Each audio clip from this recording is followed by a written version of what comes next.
இந்த வரலாறு எல்லாம் மோடிக்கு தெரியுமா, பாஜகவுக்கு தெரியுமா,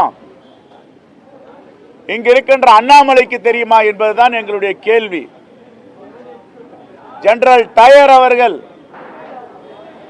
நேரடியாக போராட்டக்காரர்களை படுகொலை செய்தார், சுட்டு தள்ளினார்கள். ஆனால் இன்று மறைமுகமாக அணு அணுவாக இந்தியாவில் வாழ்கின்ற சிறுபான்மை மக்களையும் விளிம்பு நிலை மக்களையும் சுட்டுக் கொன்று வருகிறார்கள். நேரடியாகவே சுடலாம். எங்கு பார்த்தாலும் பெண்களுக்கு பாதுகாப்பில்லை. சிறுபான்மை மக்கள் அச்சுறுத்தப்படுகிறார்கள். விளிம்பு நிலை மக்கள் தாக்கப்படுகிறார்கள். குழந்தைகளுக்கு பாதுகாப்பில்லை. இதுதான் பாஜக 10 ஆண்டு கால ஆட்சியுடைய லட்சணம். முதலில் உப்பு சத்தியாகிரகம் என்றால் என்ன, இதையெல்லாம் மோடியும் அண்ணாமலையும் தமிழ்நாட்டுக்கு வரும்பொழுது பேச வேண்டும். இந்த நாட்டிற்கு எப்படியெல்லாம் சுதந்திர போராட்ட வீரர்கள் தியாகம் செய்தார்கள், திருச்சி மண்ணில் வந்து பாடம் கற்பிக்க வேண்டும், அவர்கள் படிக்க வேண்டும். இதை விட்டுவிட்டு வெறுப்புத்தனமான அரசியலை பாஜக செய்து கொண்டிருக்கிறது. வட மாநிலங்களை செய்து முடித்துவிட்டு இப்பொழுது தென் மாநிலங்களில் குறிப்பாக தமிழ்நாட்டை குறிவைத்து வெறுப்பு அரசியலும் பிரித்தாளும் சூழலும் செய்ய முயற்சி செய்து கொண்டிருக்கிறார்கள். இதை ஒருபோதும் தமிழ்நாட்டு மக்கள் ஏற்க மாட்டார்கள், அவர்களை மன்னிக்கவும் மாட்டார்கள். தமிழ்நாடு என்பது தமிழ் மண், வந்தாரை வாழ வைக்கும் மண்.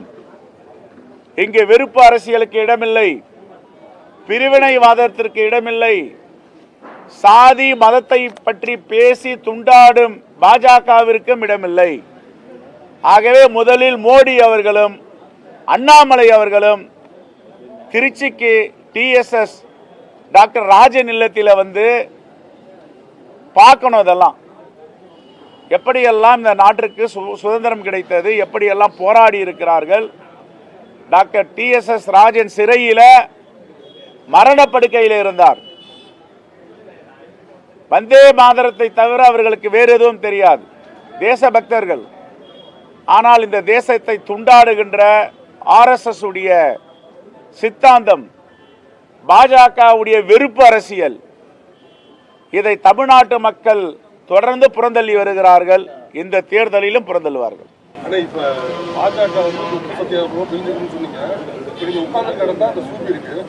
94 வருஷம் ஆச்சு இந்த இடத்துல வந்து இந்த சூப்பி அமைச்சு. இன்ன வரைக்கும் இது ஒரு மணிமட்டம் கட்டணும், இல்லை இது ஒரு பெரிய லெவலில் இந்த வரலாற்று மக்கள்கிட்ட சொல்லணும். அப்புறம் ஒரு 70 ஆண்டு கால வந்து ஆட்சியில் இருந்தீங்க, நீங்களே அதை செய்யலையே.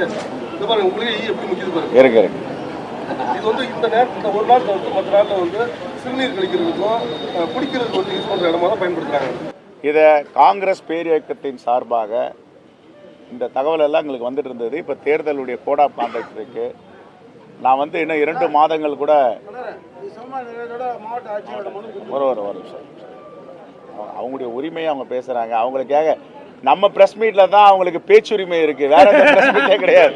பாஜக போய் இப்படி கேட்க முடியுமா?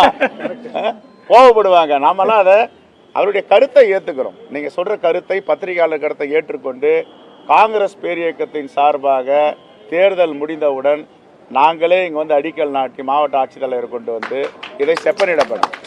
ஒருவேளை அரசு இதற்கு இடம் கொடுக்கவில்லை, பணம் இல்லை என்று சொன்னால் காங்கிரஸ் பேரியக்கம் தன்னுடைய சொந்த செலவில் இதை பராமரிக்கும்.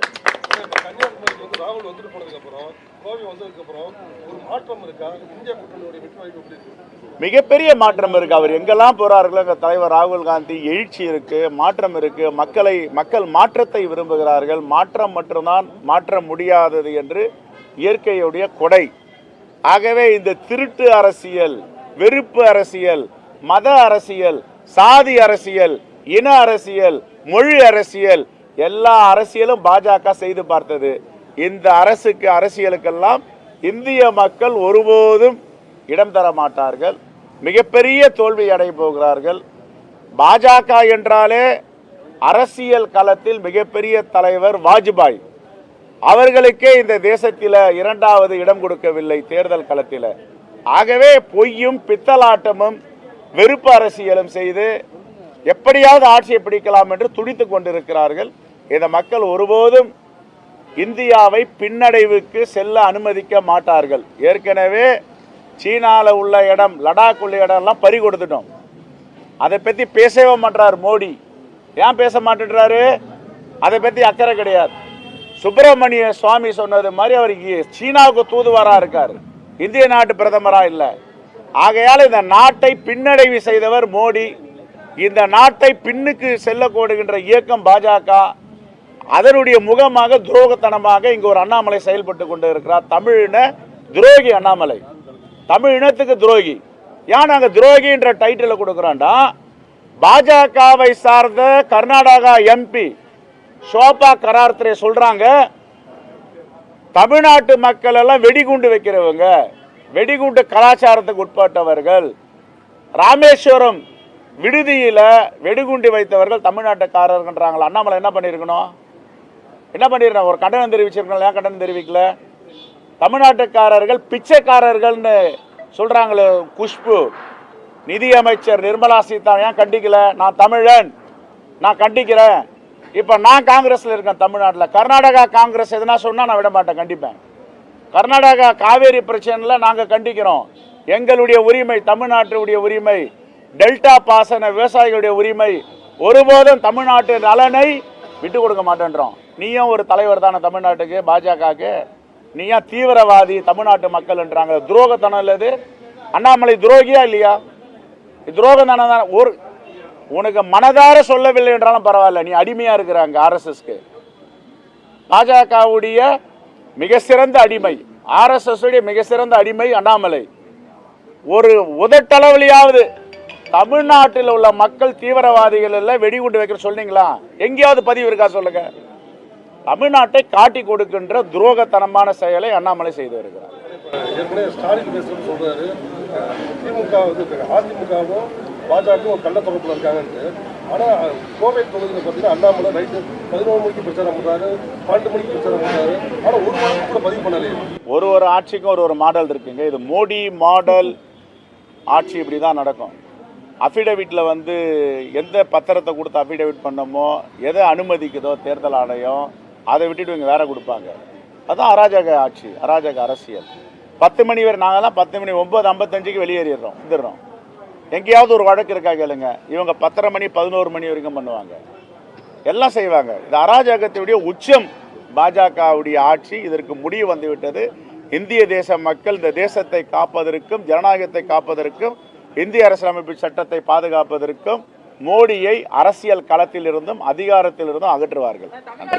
பாஜக தலைவர்கள் வராங்க, ஆனா நிறைய நிகழ்ச்சிகள் ரத்தாகிட்டே இருக்கு. இன்னைக்கு திருச்சி வந்து மோடி வர மாதிரி ரத்தாயிடுச்சு, நாகப்பட்டினம் அமித்ஷா சொல்ற மாதிரி அது ரத்தாயிடுச்சு. எல்லாம் சமூக விரோதிகள்.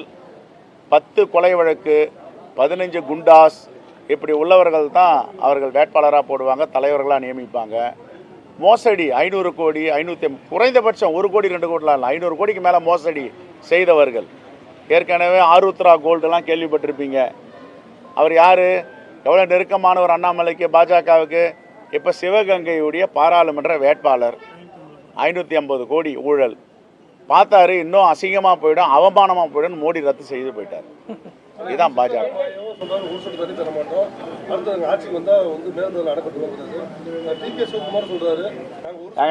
நான் தமிழ்நாட்டு காங்கிரஸ்காரன், தமிழ்நாட்டு நலன் தான் எங்களுக்கு முறிக்கும். அண்ணாமலைக்கு காட்டி கொடுக்குறோம் கிடையாது. எங்க நலன் தமிழ்நாட்டு நலன், எங்க நலன் டெல்டா விவசாயிகளுடைய நலன். ஒருபோதும் உச்சநீதிமன்ற அனுமதி இல்லாமல் எந்த சிவகுமாரும் எந்த சீதாராமையும் ஒன்றும் பண்ண முடியாது. உச்சநீதிமன்றம் தெளிவாக சொல்லியிருக்கு. உச்சநீதிமன்ற அனுமதி இல்லாமல் அவங்க ஒரு சின்ன கல்லு கூட எடுத்து வைக்க முடியாது.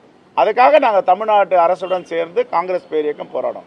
எங்களுடைய உரிமையை நாங்கள் விட்டு கொடுக்க மாட்டோம். நன்றி.